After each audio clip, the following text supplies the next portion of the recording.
उसका उत्कृष्ट स्तर का हो जाता है, श्रेष्ठ स्तर का हो जाता है। तो गुरु साधारण व्यक्ति बन नहीं सकता। हम सब उसी को गुरु बनाए जो तपस्वी हो। गुरुदेव ने क्या किया? तपस्या किया, साधना किया।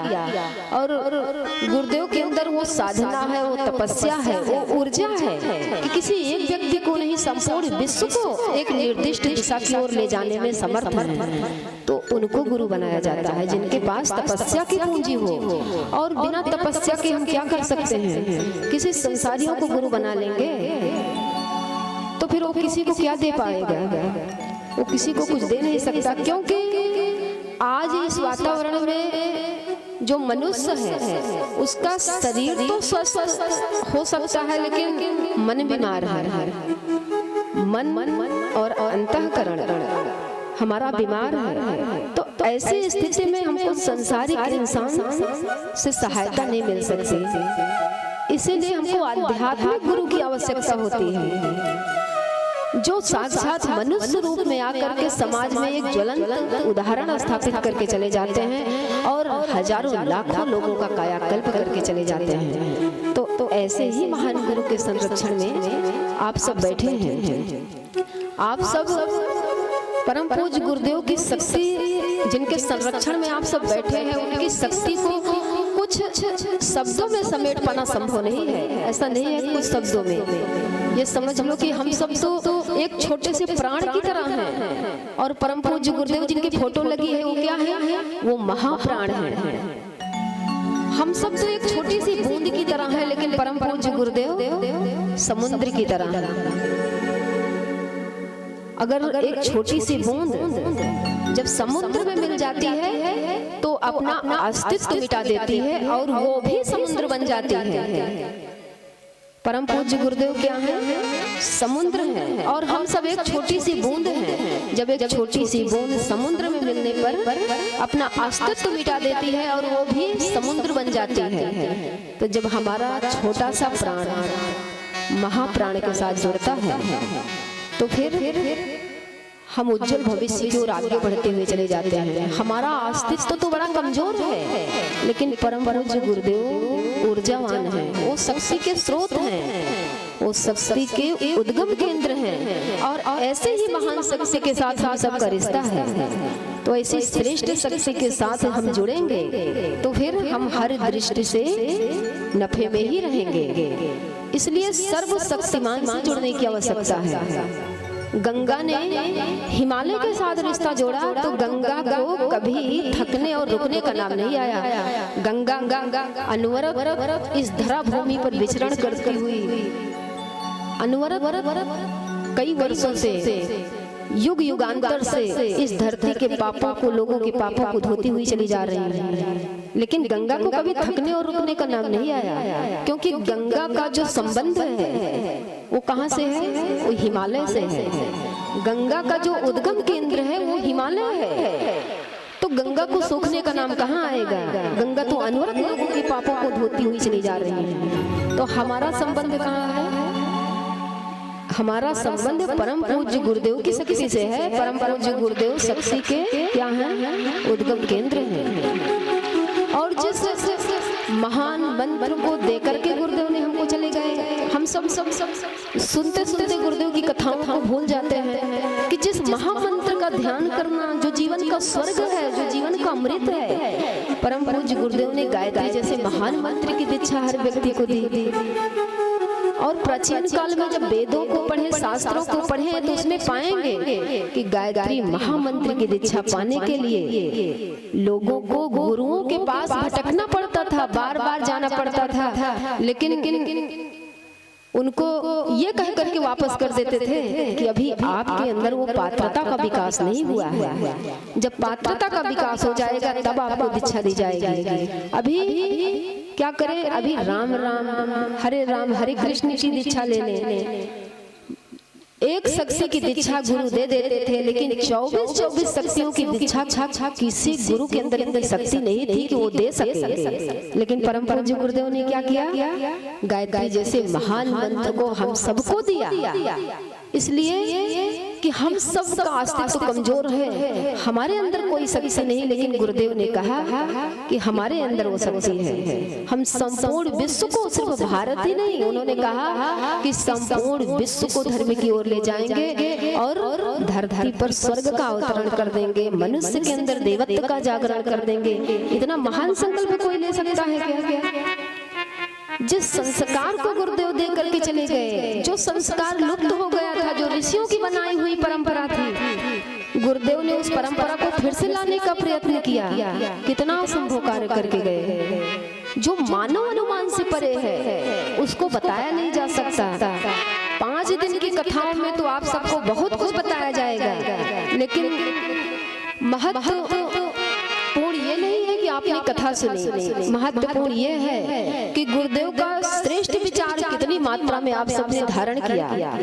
क्योंकि गुरुदेव का जो विचार है वो चिंगारी है, वो अग्नि के समान है। उनका छोटा सा भी विचार व्यक्ति के जीवन को बदलने में समर्थ है। अगर छोटा सा भी सूत्र हम सब अपने जीवन में उतार लेंगे तो फिर हमारा कायाकल्प हो जाएगा।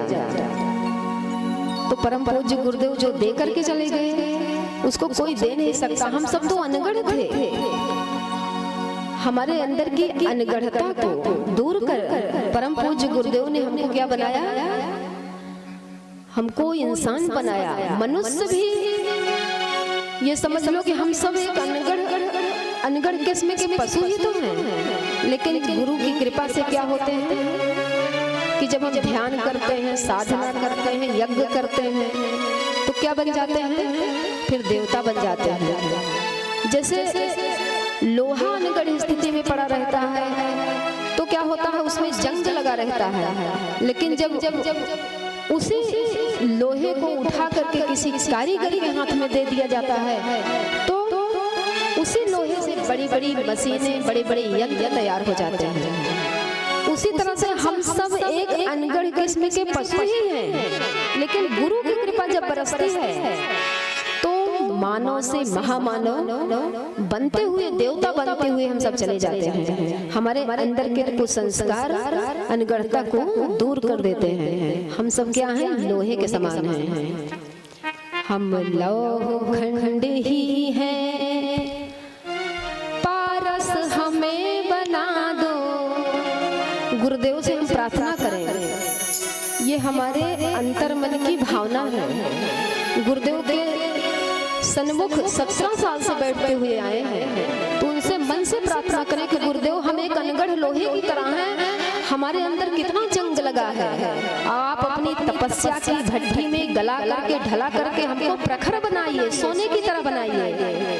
हम लौह खंड ही हैं, पारस हमें बना दो, है आपसे सिद्ध पारस, सोना हमें बना दो।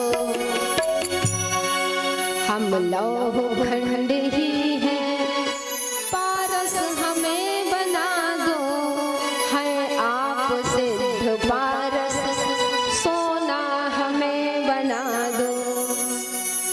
स्थिति कैसी है हम सबकी? आज सारे संसार की ही स्थिति है। कौन सी? मृग सा भटक रहे हैं, हो कामना ग्रसित हम, हे आप तो काम गुरुवर, हो काम धेनु ही तुम। मृग सा भटक रहे हैं, हो कामना ग्रसित हम, हे आप तो काम गुरुवर, हो काम धेनु ही तुम। पैतृत्व का पिला कर निष्काम ही बना दो, है आप सिद्ध पारस, सोना हमें बना दो। प्रार्थना सुख साधन सुविधाओं की नहीं करनी है।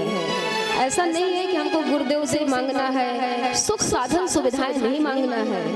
हमको ये मांगना है कि हमारे अंदर की अनगढ़ता को दूर कर दें, हमारा जो व्यक्तित्व है वो धारदार बन जाए। ऐसी प्रार्थना गुरुदेव से करें। आइए एक छोटी सी गीत गाएंगे। परम पूज्य गुरुदेव जो दे करके चले गए उसको कोई दे नहीं सकता। गीत के माध्यम से हम गुरुदेव से प्रार्थना करेंगे कि आप हमारे ऊपर अनवरत अपना अनुदान वरदान बरसाते रहें। बोलिए गायत्री माता की, परम पूज्य गुरुदेव की जय, परम वंदनीय माता जी की जय। जो नहीं दे सका कोई भी आज तक पूज्य गुरुदेव वह दे दिया आपने। जो नहीं दे सका कोई भी आज तक पूज्य गुरुदेव वह दे दिया आपने। जो नहीं दे सका कोई भी आज तक पूज्य गुरुदेव वह दे दिया आपने। जो नहीं दे सका कोई भी आज तक पूज्य गुरुदेव वह दे दिया आपने। प्राण में प्रेरणा भाव संवेदना, प्राण में प्रेरणा भाव संवेदना, बुद्धि को श्रेष्ठ चिंतन दिया आपने। बुद्धि को श्रेष्ठ चिंतन दिया आपने।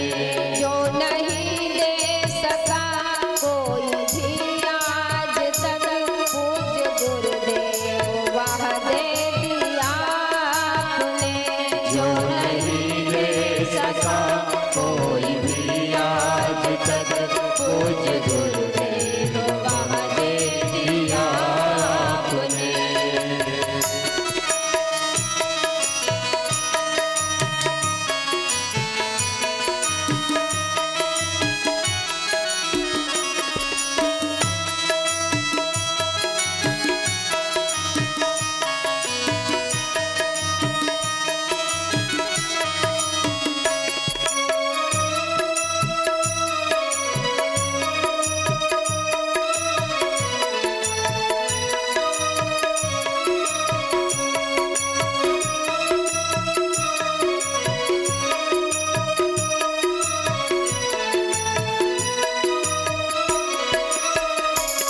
अन्यथा प्राण रहते भी निष्प्राण थे, भाव संवेदना शून्य पाषाण थे। अन्यथा प्राण रहते भी निष्प्राण थे, भाव संवेदना शून्य पाषाण थे। अन्यथा प्राण रहते भी निष्प्राण थे, भाव संवेदना शून्य पाषाण थे। अन्यथा प्राण रहते भी निष्प्राण थे, भाव संवेदना शून्य पाषाण थे। प्राण सद्भावना से मचलने लगे, पूज्यवर यहाँ अनुग्रह किया आपने। प्राण सद्भावना से मचलने लगे, पूज्यवर यहाँ अनुग्रह किया आपने। जो नहीं दे सका कोई भी आज तक पूज्य गुरुदेव वह दे दिया आपने। जो नहीं